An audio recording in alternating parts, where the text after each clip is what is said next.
Fala pessoa, eu sou Leandro Rezende e aqui nós vamos entrevistar, nós vamos falar, nós vamos dar dicas e hoje eu estou aqui com uma pessoa que vai falar um pouquinho sobre obras, vai falar um pouquinho sobre corrupção e vamos também esclarecer muitas dúvidas. Eu estou falando da Sheila Cruz, que é arquiteta e perita técnica judicial. Isso. Sheila, dê o seu boa tarde para o pessoal, boa noite, bom dia. Boa tarde, bom dia, boa noite. Na hora que você estiver vendo, é um prazer estar aqui com o Leandro, meu amigo. Sheila, antes da gente ir para a nossa vinheta, eu queria que você explicasse. Você é arquiteta, ok, mas perita técnica judicial, o que é? Então, perícia técnica judicial, o que acontece? O juiz, ele entende de o quê? Direito. A formação dele é direito. Então, quando cai, por exemplo, na mão dele um processo cujo objeto envolve a construção civil, ele não tem subsídios para chegar a uma conclusão porque ele desconhece essa matéria. Então, ele vai precisar, nesse caso, ou de um engenheiro ou de um arquiteto para que esse profissional possa fazer um laudo para ele, explicando toda a parte técnica, para então ele, como juiz, conseguir proferir a sua sentença, entendeu? Entendi. É por aí. Então, o perito, ele é um auxiliar do juiz, ele não é um funcionário do Poder Judiciário, ele é nomeado pelo juiz, ele é um profissional liberal que presta serviço ao Poder Judiciário. E que no final é quem vai auxiliar o juiz na decisão. É o que vai auxiliar, porque é o laudo dele que vai dar todo o embasamento para ele, magistrado, conseguir avaliar e proferir a sua sentença, porque não é o perito que vai proferir, existe muita confusão com isso aí. As pessoas acham que o perito vai proferir a sentença. Não. O juiz vai proferir a sentença. O perito não tem que julgar nada, quem julga é o juiz. O que o perito vai fazer é dar subsídios, dar informações técnicas ao juiz para que ele possa concluir e chegar a uma decisão e proferir a sua sentença. Legal. Dadas as devidas explicações, roda a vinheta.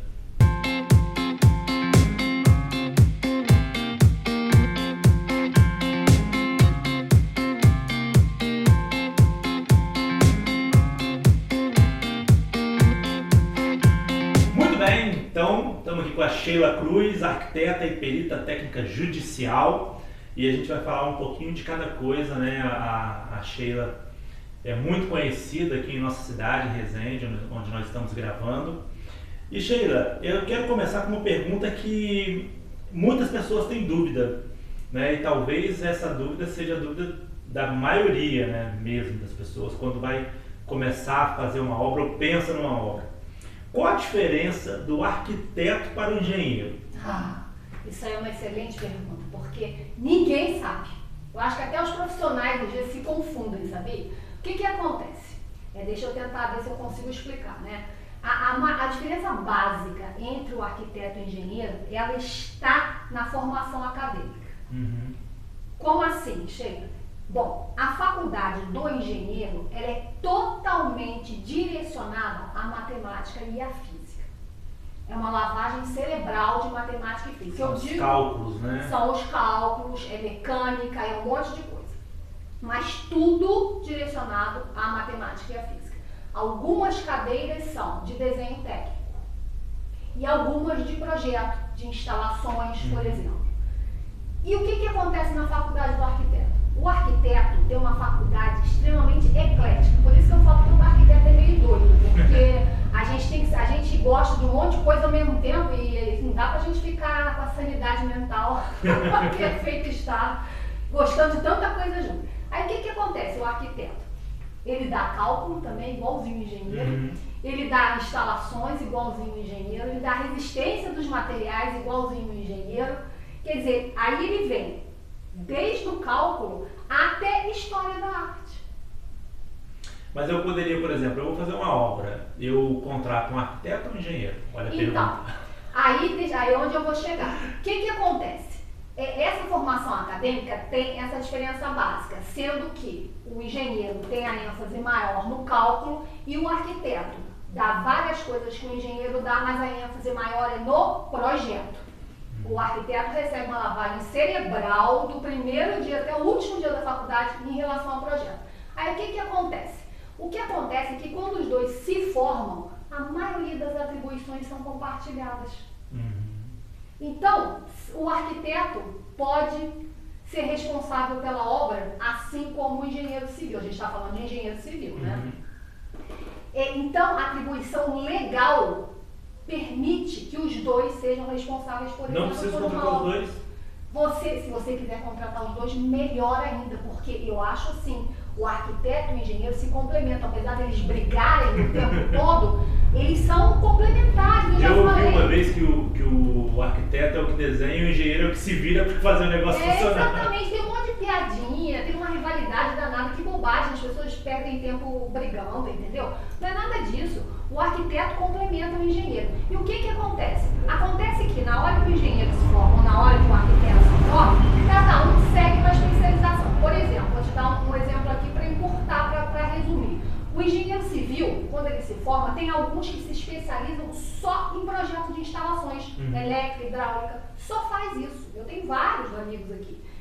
Tem outros que se especializam só em cálculo estrutural. Eles trabalham só porque eles não entram dentro de uma obra, eles só fazem projeto de estrutura. É igual medicina, né? A pessoa se forma lá, um vai para oncologia, o outro vai para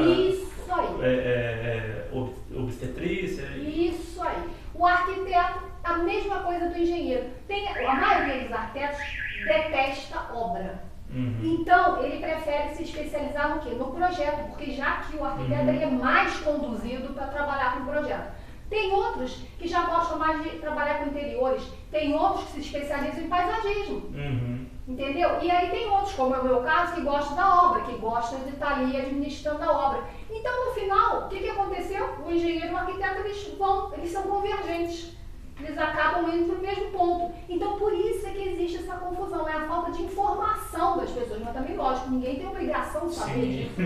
É uma coisa bem específica. Verdade. Né?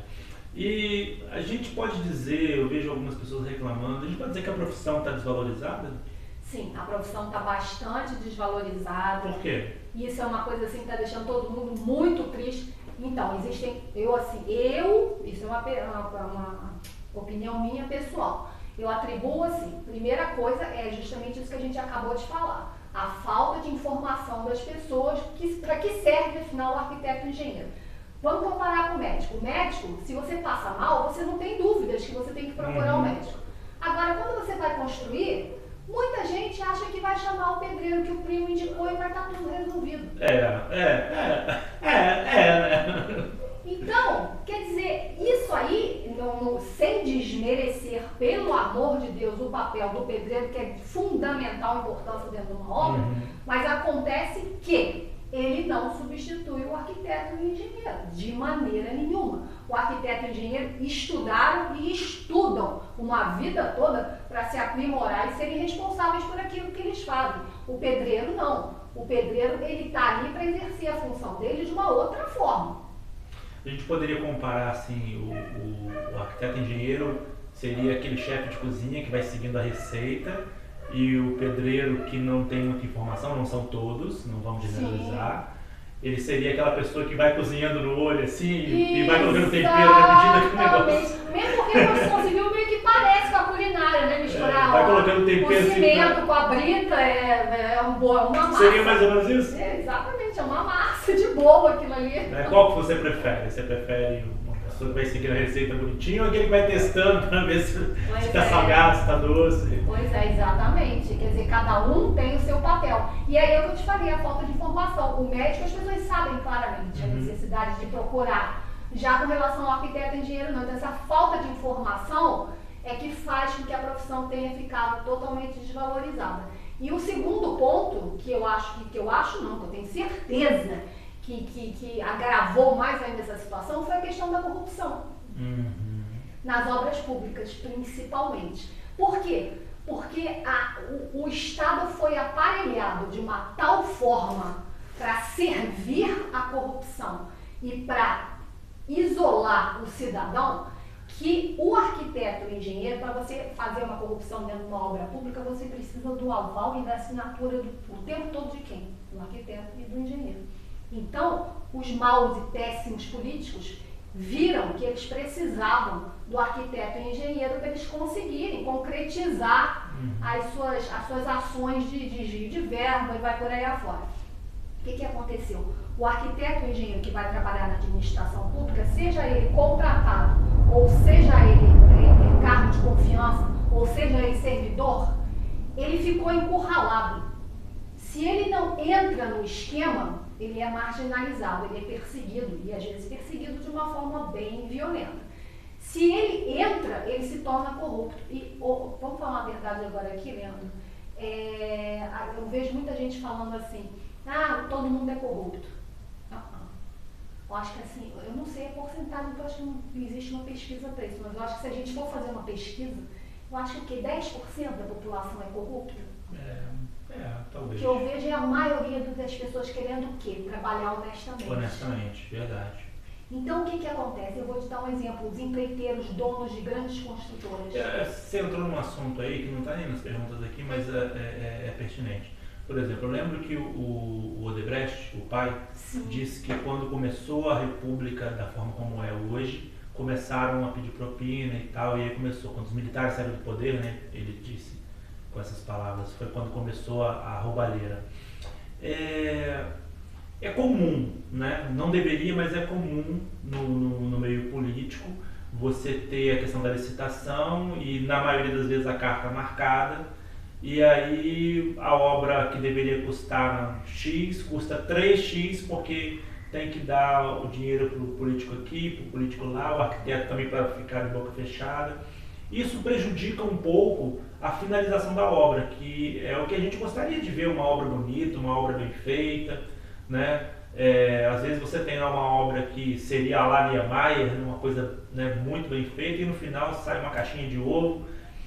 Esse tipo de pensamento político, né, e como você falou, se não entra no jogo acaba sendo perseguido. Como é que você vê isso na questão de obras públicas?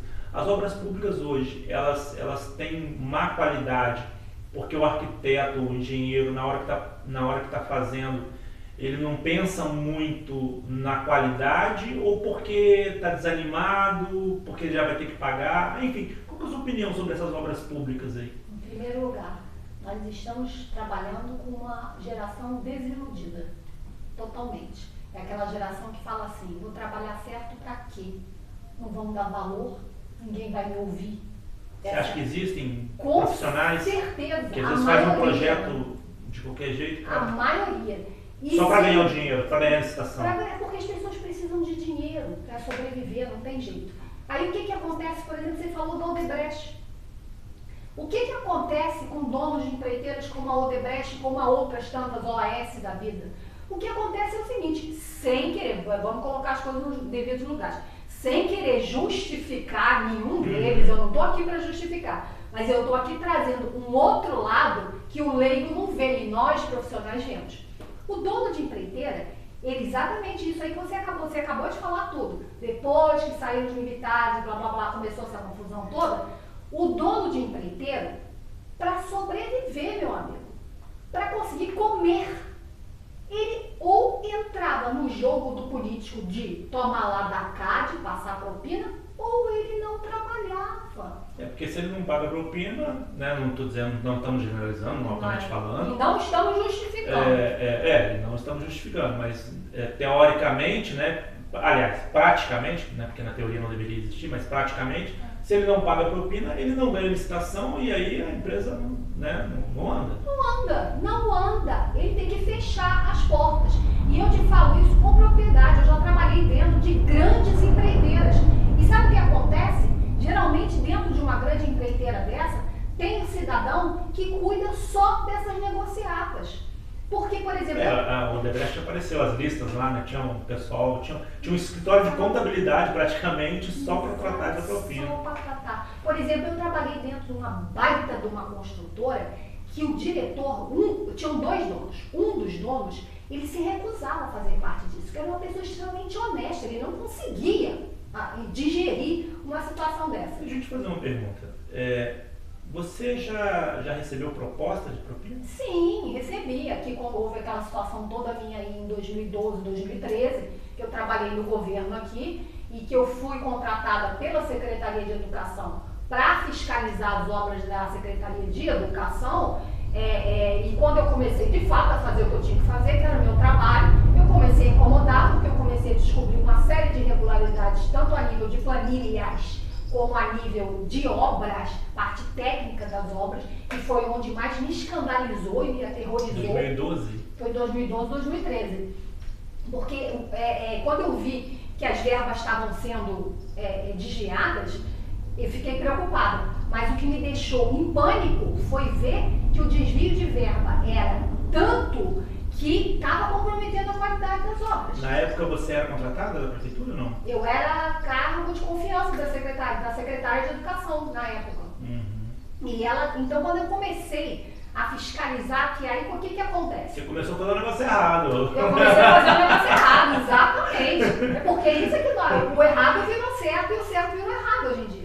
Então o que aconteceu? A secretária de Educação me colocou para fiscalizar as obras. Só que quem era que geria as obras? Era a Secretaria de Obras, porque a Secretaria de Educação não faz obras.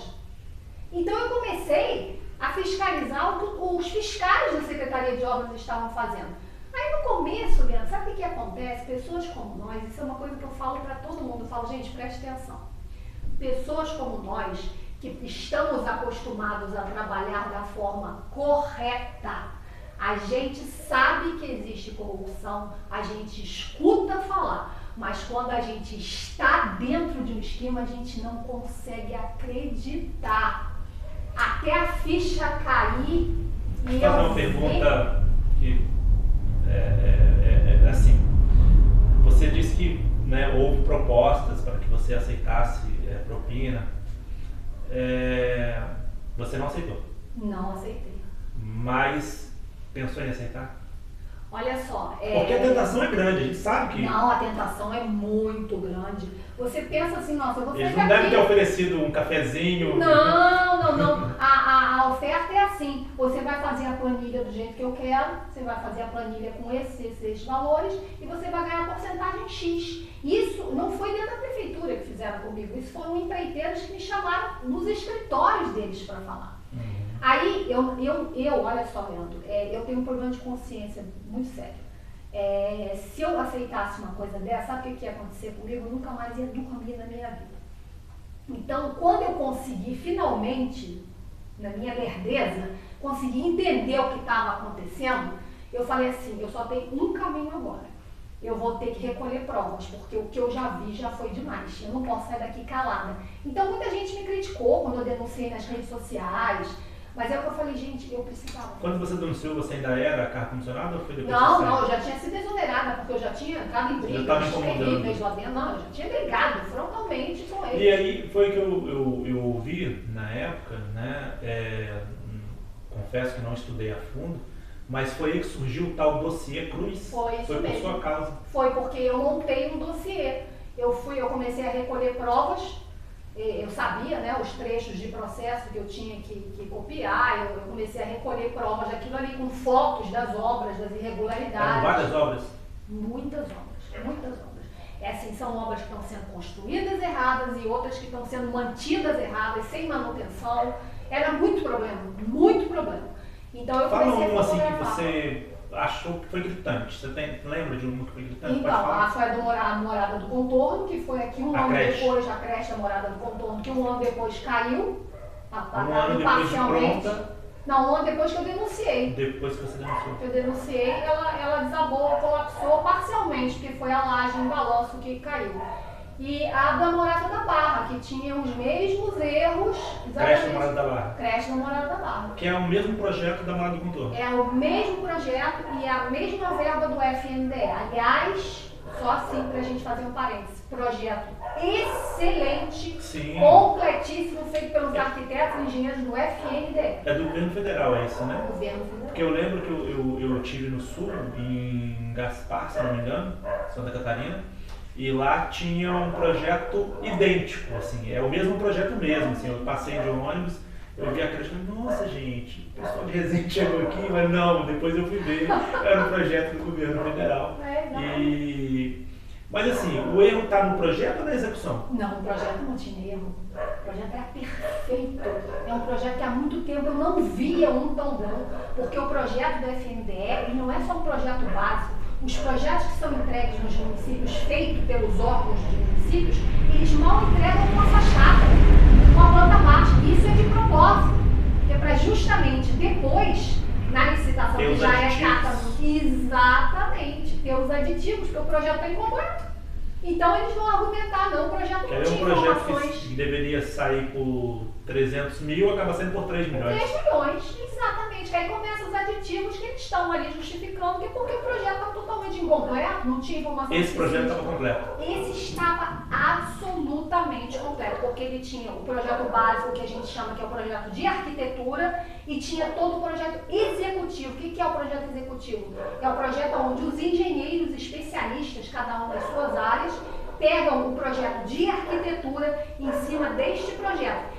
O calculista faz o projeto dele de cálculo, o de instalações faz o projeto dele de instalações, e o arquiteto, em cima do projeto de arquitetura, ainda faz todo tipo de detalhamento necessário. Então não existem dúvidas para se fazer um orçamento, nem muito menos dúvidas para se executar essa obra, que todas as informações estão lá presentes. Tá, Sheila, mas me fala aí, aonde foi que houve o erro então? O erro está porque a intenção era péssima. Se o projeto era bom, se o projeto, como você diz, é beira a perfeição, como é que um projeto que beira a perfeição tem duas creches, uma que já foi condenada, né, que eu acho, a outra acho que ainda funciona. Não sei que se fizeram alguma coisa. Eu não vou ser sincero aqui, não pesquisei, porque a gente entra no assunto agora. A creche da Morada da Barra, não sei se está funcionando, mas a Sheila está falando que a creche da Morada da Barra tem o mesmo problema da creche da Morada do Contorno, sim. Que caiu em 2014. A parte dela em 2014. E a Morada da Barra pode acontecer a mesma coisa. Pode acontecer, quer dizer, a gente não sabe o que foi feito lá, que aí entrou outro governo, não sei se eles fizeram algum tipo de interferência, aí a gente não sabe. Isso é grave. Isso é grave, porque eu aí não acompanhei mais. Não sei se eles fizeram alguma intervenção, algum tipo de escoramento, não sei. Não sei porque... Mas a princípio tinha o mesmo problema. Tem o mesmo problema? Não, e tem problemas, assim, os problemas, eu vou só exemplificar um problema aqui para você, que é o mais grave de todos. O da Morada do Contorno, ela tinha problemas desde a fundação e estrutura. O da Barra tinha problemas desde a fundação e estrutura, porque a da Barra eu vi começar. Então já começou errado na fundação, que não foi colocada com a profundidade que deveria, porque lá houve uma sondagem do solo e houve uma especificação de profundidade de estaca que não aconteceu na prática. Houve uma terraplenagem totalmente errada, tecnicamente errada. Aconteceram ali concretagens de laje que começou num dia e terminou no outro, o que é impossível, porque você tem que começar a concretagem de uma laje do começo ao fim, no mesmo dia. E isso aconteceu lá porque eu vi, eu estava lá o tempo todo, fiscalizando a Secretaria de Obras, no caso, nessa obra. Cansei de avisar, cansei de falar, tanto é que tem documentos, dossiê, cruz e tal, inclusive isso foi falado na Câmara também, dos vereadores. O erro ali nessas obras, aí não só falando das de Resende, mas o erro em obras como essa é na execução, logicamente, mas é da pessoa que está fiscalizando, é de material que foi comprado a menos, a mais, material de baixa qualidade? Não é nada disso, meu amigo Leandro. Isso tudo aí é errado de propósito. Eles erram de propósito, porque o dinheiro que tem que ir lá para a armadura do pilar... Deixa eu entender aqui, igual os nossos amigos ali. Tem um projeto, o projeto é bom.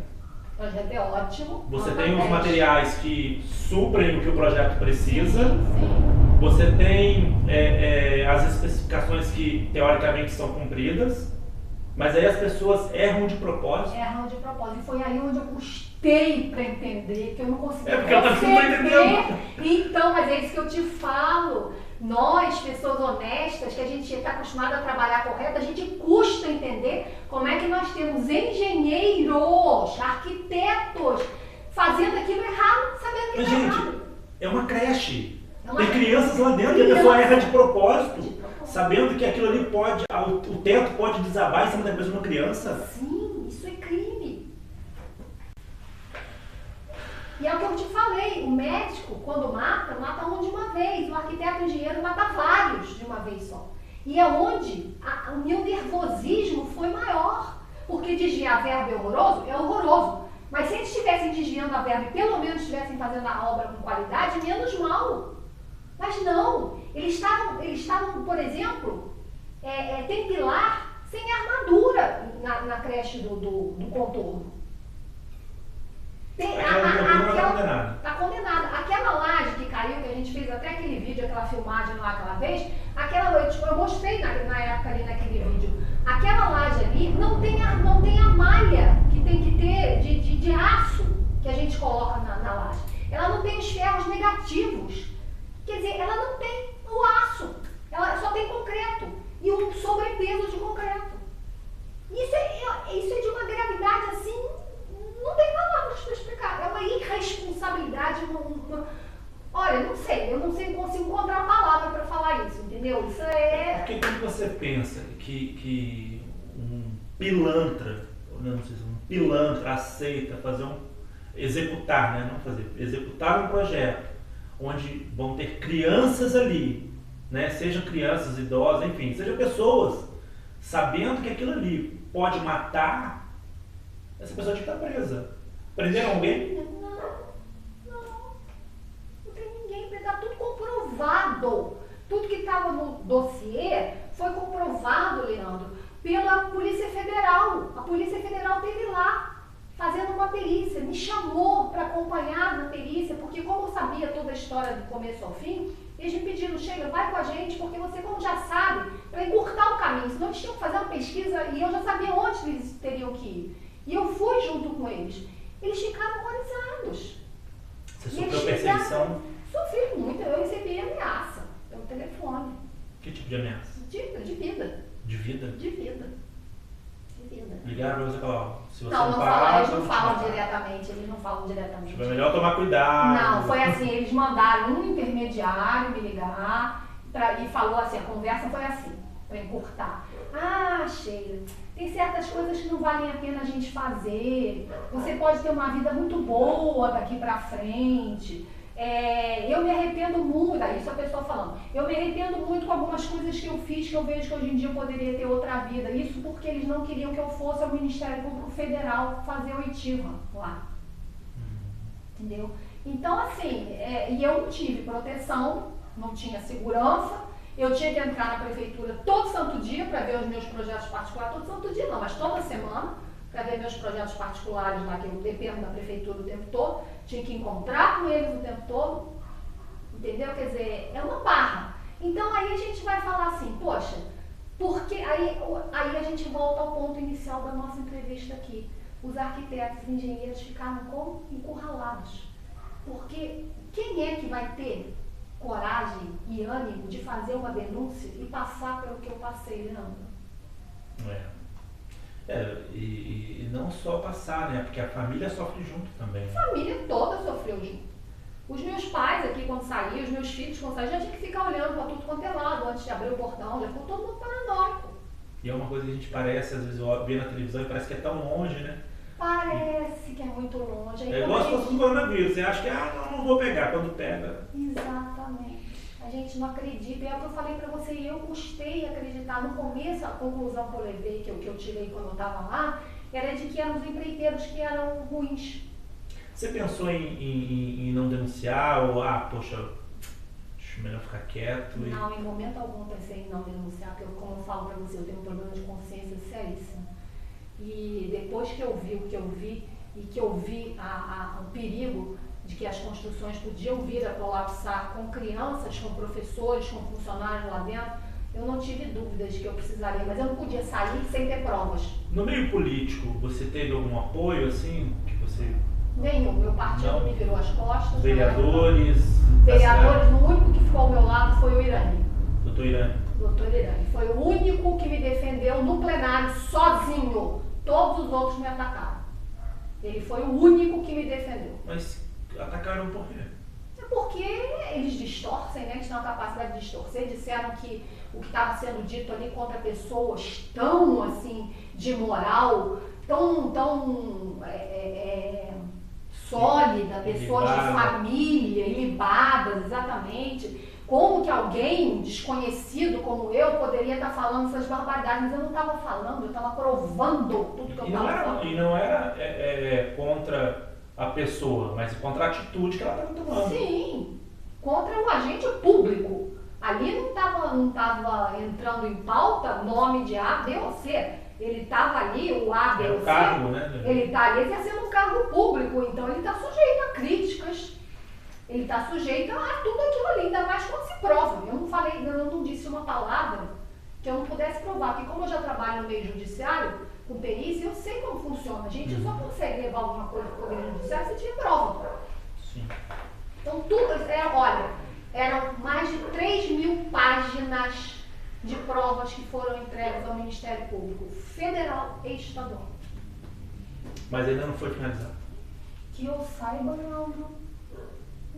Eu acredito que não tenha nem ido ainda para o Poder Judiciário, que ainda esteja a nível de inquérito no Ministério Público. Eu ainda ando pela cidade, vejo várias obras que não foram terminadas, obras que já foram pagas, né? E é triste a gente Muito ver triste. A nossa cidade, não só aqui em Resende, onde nós estamos gravando, mas em todo o Brasil, tem uma obra abandonada. E ela tem uma história. Sim. Ela tem uma história.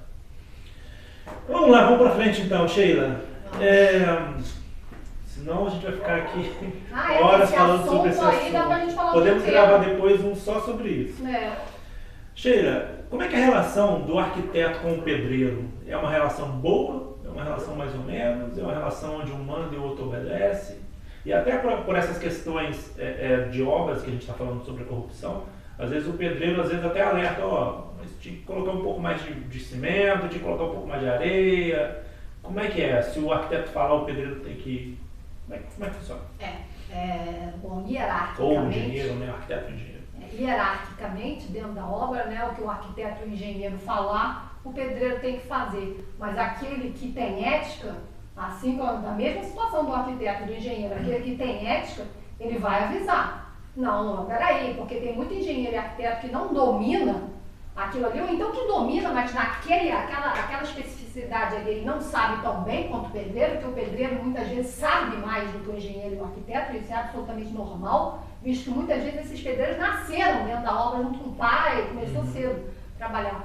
Então, na verdade, não existe essa coisa aí que você está falando, o arquiteto fala e o pedreiro tem que obedecer, não. Ele pode e deve contestar, mas espera aí. Isso aqui que você está falando não vai dar muito certo e vai dar a explicação dele. Se o arquiteto for inteligente, o engenheiro for inteligente e for humilde, principalmente, saber que o diploma dele não o torna melhor do que o outro, ele parar, prestar atenção e falar, peraí, você tem razão.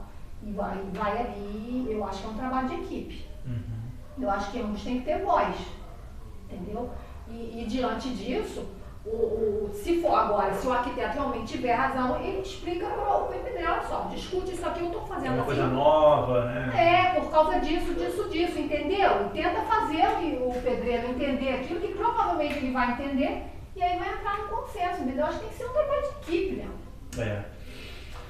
E o que é mais barato, Sheila? Construir ou reformar os hospitais, construir mais salas, né? Nesse tempo de coronavírus a gente está vendo muitos hospitais de campanha que depois de alguns meses vão ser desfeitos, né? Ser desmontados e a nossa saúde, eu até comentei outro dia que eu espero que após a situação do coronavírus, os aparelhos que estão sendo adquiridos para a saúde, todos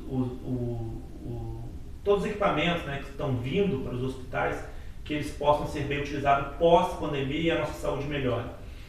Mas era mais fácil você talvez fazer 2 ou 3 salas anexo aí ao hospital, ou reformar hospitais, ou pegar prédios que estejam abandonados, inoperantes, e reformar esses prédios de uma forma mais rápida, né? Tipo o Luciano Huck faz lá com o Negócio da Casa, ou pegar esse hospital de campanha e fazer o negócio funcionar, alguns nem funcionam ainda. Então, olha, eu tenho Qual a sua opinião? A minha opinião particular, né, que é pessoal. que eu vou dar para você. Olha, eu acho que essa coisa de hospital de campanha, eu não concordo com isso. Eu acredito sim que se deva aproveitar a oportunidade aí, que estão chegando repasses de verbas para os municípios, e se pegar já uma estrutura que já está falha, que já não está funcionando, e aproveitar agora para transformar ela num hospital modelo, uma unidade de saúde modelo, assim como os postos de saúde.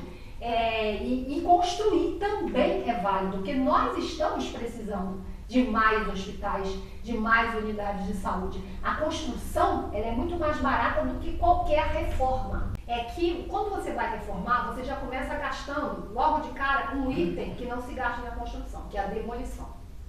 Então isso aí é tempo, homem, hora, né? Então isso aí você já não gasta quando você vai construir. Segunda coisa, os erros.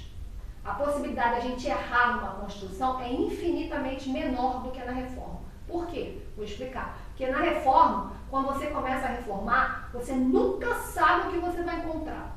Por melhor profissional que você seja. Porque tem muita coisa que está por trás da parede, que está abaixo do piso. E você Às vezes não sabe. tem a planta mais do local. Não tá. Nunca tem. Planta nunca ninguém acha.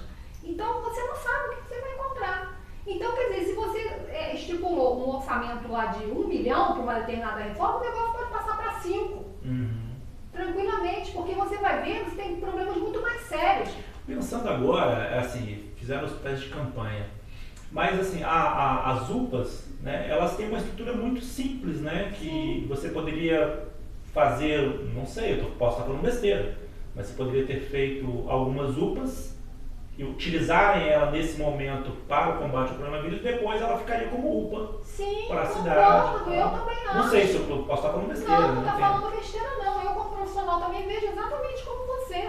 Eu acho que deveria sim estar fazendo isso que você está dizendo, se aproveitando as estruturas existentes e se estiver faltando, se ainda estiver aquém da necessidade, se construir de fato unidades de saúde que vão continuar sendo, porque já existe uma carência de unidades de saúde nos municípios. Mas aí você como profissional, é possível você construir, por exemplo, uma UPA, tipo o que nós temos aqui na cidade, em, sei lá, um mês?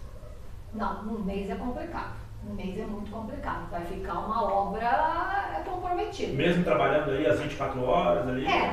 Talvez se consiga sim, botando uma equipe bem grande, trabalhando noite e dia, sim, pode conseguir. É possível desde que o pessoal acelere aí nessa questão de trabalhar. 2 turnos direto, trabalhando aí. Uma obra normal a gente sabe que não é possível. Não é possível. É você colocar uma equipe aí trabalhando de dia, outra equipe trabalhando à noite sem parar. Deve ser o que está acontecendo com os hospitais de campanha. Sim. Não sei, eu não vi como é que está a construção, mas deve ter um pessoal trabalhando lá às 24 horas. 24 horas, tem que ser assim. Aí é possível sim conseguir, com bons profissionais, com uma boa administração da obra, é possível sim. Ok. Sheila, você quer falar mais alguma coisa sobre toda a situação que você tem visto aí? A gente teve essa semana que nós estamos gravando o nosso programa, a situação no Rio de Janeiro, onde parece que foram desviadas verbas de construção de hospitais de campanha, enfim. No Brasil inteiro, e eu acho bacana que isso esteja acontecendo já ainda no início, porque como nós estamos conversando, você teve uma situação na prefeitura que foi descoberta depois que o negócio já estava pronto, depois que já estava funcionando, e agora a justiça parece que está dando um aperto maior. Sim. E já pegando como diz, o urubu no ninho. Isso. Você começa a ver uma mudança tanto da parte judicial quanto dos próprios profissionais que estão pensando 2 vezes antes de fazer algo errado, de propor algo errado. Você já começa a ter essa esperança de mudança para um Brasil melhor? Eu acho que a hora da gente mudar é agora. Sabe por quê? Não é porque o político esteja mudando. É porque a população finalmente mudou. Meu Deus, graças a Deus. Uma população que a gente tinha aí totalmente voltada para futebol e carnaval, de repente ela começou a se interessar pela política. Uns anos atrás ninguém sabia o nome de um ministro, um juiz. Exatamente. Agora o pessoal sabe, então até de deputado lá do Congresso, que são um monte, sei lá, 500, sei lá quantos. É muita gente para saber. E eles sabem, as pessoas estão sabendo hoje em dia. Então, quer dizer, essa mudança da população vai trazer a nossa chance de mudar a nossa política. Porque quem coloca os políticos lá é a população. Uma vez que a população está começando a se interessar pela política porque ela viu que a política comanda a vida dela, desde a hora que ela dorme até a hora que ela acorda, as pessoas parecem que finalmente se ligaram nisso, aí sim eu acredito que a gente possa ter mudança. E aonde a gente também tem que atacar, aonde a gente tem que começar a investir, que é o que eu venho fazendo, o que eu falei para você no meu canal do YouTube, é pegar os jovens que estão começando agora e já começar a orientar eles com relação a tudo, a profissão, no meu caso, a profissão de arquitetura, de engenharia, e começar a orientar a eles a não caírem em armadilhas de corrupção, porque o arquiteto e o engenheiro estão sendo usados para isso. Mostrar para eles que eles não devem se curvar a esse tipo de sistema. Entendeu? Que isso não pode acontecer. Mostrar para eles como se fazer isso. E outra coisa, a união. É preciso que haja uma união das categorias, união dos arquitetos, união dos professores, enfim, união de todas as categorias. Porque se você é unido, não acontece o que aconteceu comigo, que eu combati o negócio sozinha, não tive nenhum colega dentro do setor que se colocasse ao meu lado e falasse, eu tô com ela, eu não vou fazer, eu não vou assinar também. Se todo mundo fizer Você não isso, assinou, outra pessoa assinou. Outra pessoa assinou. Se ninguém assinar, como é que esse político vai continuar fazendo? Não vai. Não vai ter ninguém para assinar. Então, esse esclarecimento que a gente deve começar a fazer com essa população jovem que está começando a se formar agora aí. Porque o pessoal que já entrou, já viciou nisso aí, é mais difícil da gente conseguir tirar. Talvez aconteça o que você está dizendo. Eles vão começar a sair porque eles estão começando a ficar mais preocupados, porque a vigilância agora está maior. Então, olha ali e dá um recado para quem está se formando agora em arquitetura, engenharia. Qual o recado que você dá para essas pessoas? Então, o meu recado assim, para os jovens, né, que estão começando, tanto arquitetos quanto engenheiros. Primeira coisa, a gente fez um juramento lá atrás, no dia da nossa formatura, e a gente se formou. Não foi para servir ao mal, foi para usar o nosso conhecimento para o bem da sociedade. Se vocês encontrarem um ambiente de trabalho, seja na administração pública,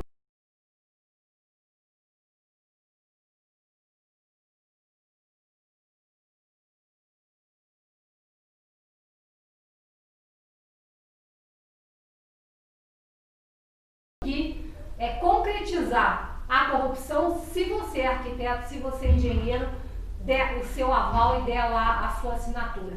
Então, o meu recado é esse: nós não nos formamos para servir ao mal, nós nos formamos e temos que usar o nosso conhecimento para o bem da sociedade, para a evolução da sociedade. É isso aí.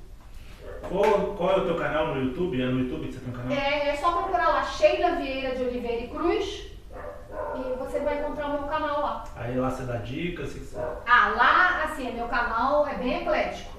Agora você vai ver muitos vídeos lá do meu curso de perícia técnica judicial que eu estou dando para o pessoal que está começando. É um curso online. Tudo gratuito. Tudo gratuito. A única coisa que as pessoas têm que pagar é o material didático. Mas é baratíssimo. Eu estou cobrando só R$100 e pode passar em 12 vezes de R$8,33. É uma oportunidade. É uma boa oportunidade. É porque eu só estou cobrando assim, o mínimo porque eu preciso pagar minhas contas também. Não tem jeito, né, Leandro? A gente tem que pagar a conta, enfim, para sustentar. Mas enfim, eu estou cobrando assim, o mínimo que eu posso. As videoaulas são todas gratuitas, vão ficar lá disponíveis para cada um que for entrando, for podendo fazer o curso. E depois disso eu vou fazer outros cursos, sempre voltados à orientação de arquitetos novinhos, engenheiros novinhos que estejam começando aí, eles conseguirem entender toda essa engrenagem e seguir a carreira de uma forma ética, de uma forma correta. Legal. Quer deixar mais algum recado? Basicamente é isso aí que eu tenho realmente revisado sempre, porque eu percebi que eu estava lutando do jeito errado. Eu estava lutando contra os corruptos e esses não querem ouvir mais nada. Sim, exatamente. Então eu estou lutando agora justamente para mostrar, porque os novinhos não têm a menor noção do que espera eles pela frente. Então é o que eu estou querendo fazer, eu estou querendo esclarecer os novos profissionais para que eles entendam como acontece toda a engrenagem, para que eles saibam como lidar com isso e mudem, porque está nas nossas mãos essa mudança. Ok, obrigado. Sheila Cruz, arquiteta, perita técnica judicial. Eu que agradeço. Né? Foi um bate-papo assim, muito esclarecedor e estarrecedor. Né? Digamos assim, quando a gente vê algumas coisas acontecendo. E o recado acho que é esse mesmo, né? Tanto para os jovens que estão entrando, para que não se corrompam, quanto para quem está dentro. Toma cuidado. A justiça está de olho. Está de olho. Graças a Deus isso aí está mudando. Tá bom. Muito obrigado, um abraço, até a próxima. Tchau, tchau.